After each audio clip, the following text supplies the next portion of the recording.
This video covers the topic of impairment. Impairment is when we say the asset on our balance sheet is not worth what we have reported it at. It's something's happened and it's worth significantly less. So even though we've been recording our depreciation expense as we should each period and brought the value down, we need to bring the value of this asset down further. So we book one entry to write off or impair the asset. Let's start with, before we get to the rules of how do we record and how do we determine how much is impairment, let's talk about why assets might get impaired. So some things that might lead to impairment: a significant decrease in the fair value of the asset. So something's happened to this asset and maybe there was damage to it, perhaps storm damage, and we need to take down the value. A significant change in the manner in which the asset is used. Let's say technology has changed. We bought some newer equipment. That means that our older equipment is not quite as efficient, not quite as good, so we're not going to use it as much and it's not worth as much. So maybe we'll take the value of it down. A significant adverse change in legal factors or in the business climate, how the way that the asset is used in its fields, in its sector. An accumulation of costs in excess of the amount originally expected to acquire or construct the asset. So it's going to cost us way more than we originally thought to produce this asset, so it'll be worth a little bit less. Or projection or forecast that demonstrates continuing losses associated with an asset. Think about restaurants in the time of COVID.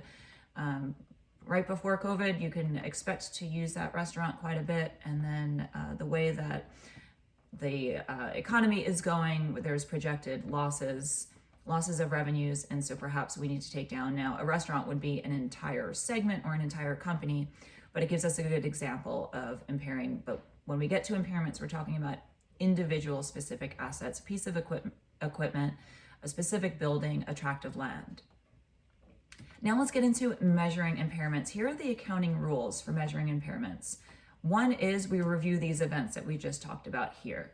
Two is if something has changed with the way that we use our asset, with the economy, or how much cash this asset could possibly bring to us in the future, then we start with the recoverability test. The recoverability test says, let's compare the expected future net cash flows. How much cash do we think this asset is going to bring us over its remaining life? Let's compare that to the asset's book value, or sometimes we call this the carrying value. When we are testing for impairment, we're comparing the book value to expected future cash flows, but when we're doing impairment, we call that book value carrying value. If we're not going to get as much cash from this asset as it's recorded, the sum of the future cash flows is less than what we have recorded at on our books, then we've failed the recoverability test and need to go to step 2. If we fail the recoverability test, the impairment loss is equal to the difference between the carrying amount, or book value of the asset, and its fair value. The fair value is the present value or the discounted amount of those future cash flows on the asset. Let's take some notes about this and let's work through 2 examples. So before we get to example 1, let's take some notes on impairment because there's a lot here. Start with our impairment rules before we get to our steps. What does GAAP say about the rules for impairment? Step 1, review the events and circumstances.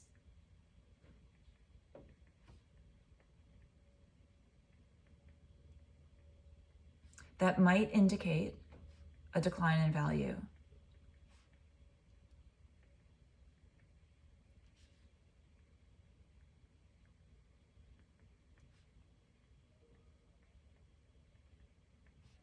So think about an airline that purchased a new plane right before COVID and people generally stopped traveling.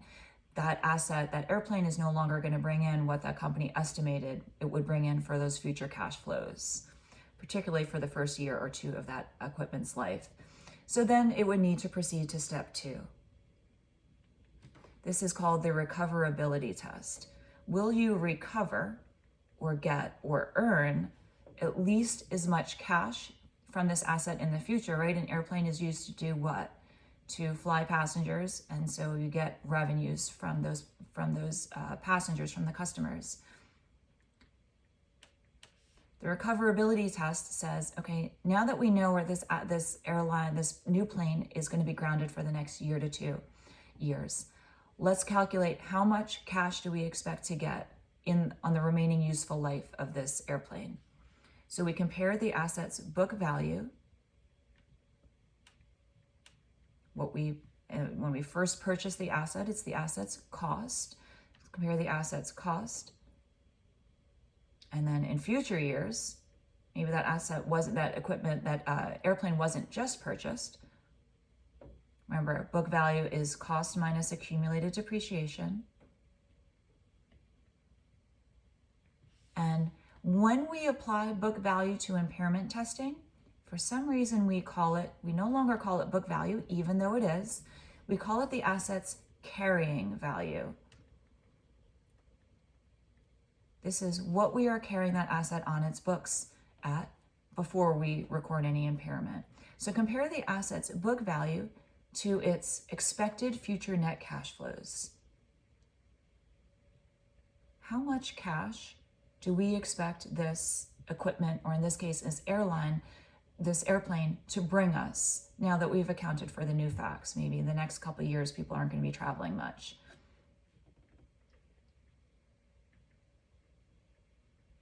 Okay, so this sounds similar to what we're doing in step 2. So one thing I want to point out is that these expected future net cash flows, we're just saying, okay, we think we're going to have 100 million in 3 years from now, and 110 million 4 years from now, 115 million 5 years from now. We add all that up. Now, when we're looking at cash 5, maybe even 10 or 15 years from now, we add that all up. That's completely ignoring the time value of money. So these are undiscounted cash flows. That differs from the amount that we're going to be using in step 3. So before we get to step 3, we say if the carrying value of that asset is higher. So we're saying this airplane is $3 million at a cost. We just bought it right before COVID. It has a $3 million cost. But now that we've revised our estimate of future net cash flows, we say that is going to be, let's say, $2.5 million. Well, it doesn't make sense to have an asset on the books at $3 million if it's only going to give us a maximum of $2.5 million. So if the carrying value is greater than the expected future cash flows,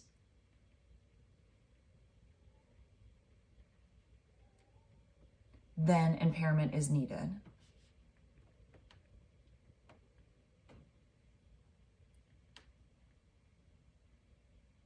If the carrying value is less than expected future cash flows, so let's say we purchased the plane for $3 million, and it's expected to bring us 3.1 million, even with the change in our estimate, because now we're realizing people are not going to travel much for the first few years after this asset was purchased.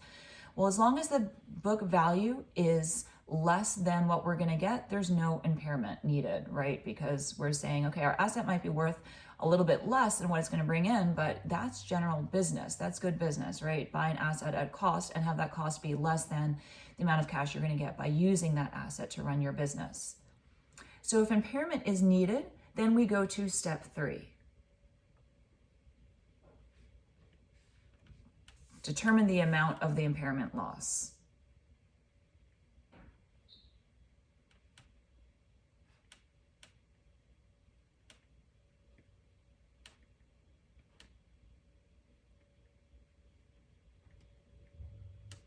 And to do this, we start with the fair value of the asset. And so you're probably thinking, well, what is an asset's fair value? As you might remember from financial management, or if you're a finance accounting double major, then you're very familiar with how to calculate the fair value of an asset, generally equal to the present value or the discounted future cash flows.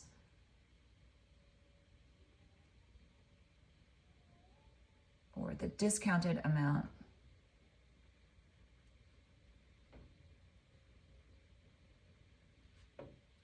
future net cash flows.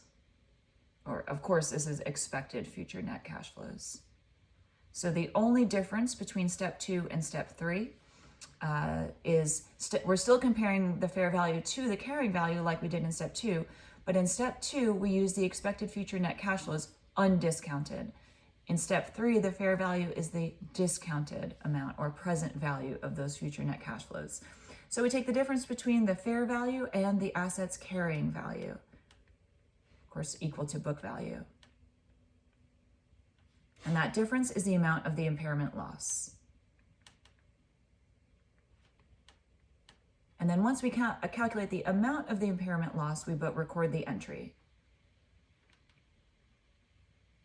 So we're taking down the value of the asset. So if we have a loss, we know that's similar to an expense. It's going to reduce retained earnings. So we're going to debit loss on impairment. Remember, we saw impairment losses when we talked about the income statement. We said impairment losses are generally in the non-operating section. Loss on impairment for whatever the dollar amount is. And then the credit would be to accumulated depreciation on that specific asset. So maybe dash equipment or dash land, or, well, we wouldn't have an accumulated depreciation. Land, we would just take down accumulated depreciation dash equipment or accumulated depreciation on buildings. Okay, so let's work through our example here. Example 1, Second Wind Airlines has equipment that, due to changes in its use, it reviews for possible impairment. That's step 1. The equipment's carrying amount is $600,000, which is equal to the $800,000 cost minus the $200,000 accumulated depreciation. The company determines its expected future net cash flows, undiscounted, for the use of the equipment and its eventual disposal is $650,000. Has an impairment occurred? Really what we're doing here is a recoverability test. Will the company get at least as much as the asset is worth on the books in cash from future customers? So compare the equipment's carrying amount of $600,000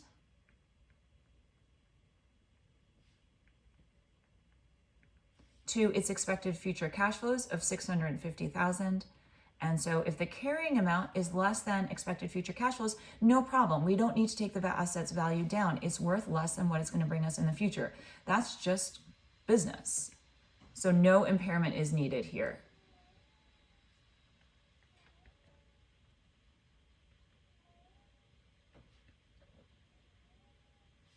No impairment needed because the carrying value of $600,000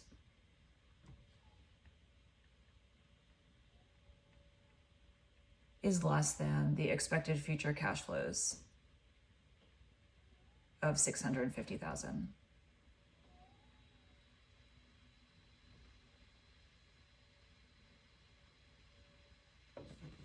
Okay, let's look at another example where the company is going to fail the recoverability test.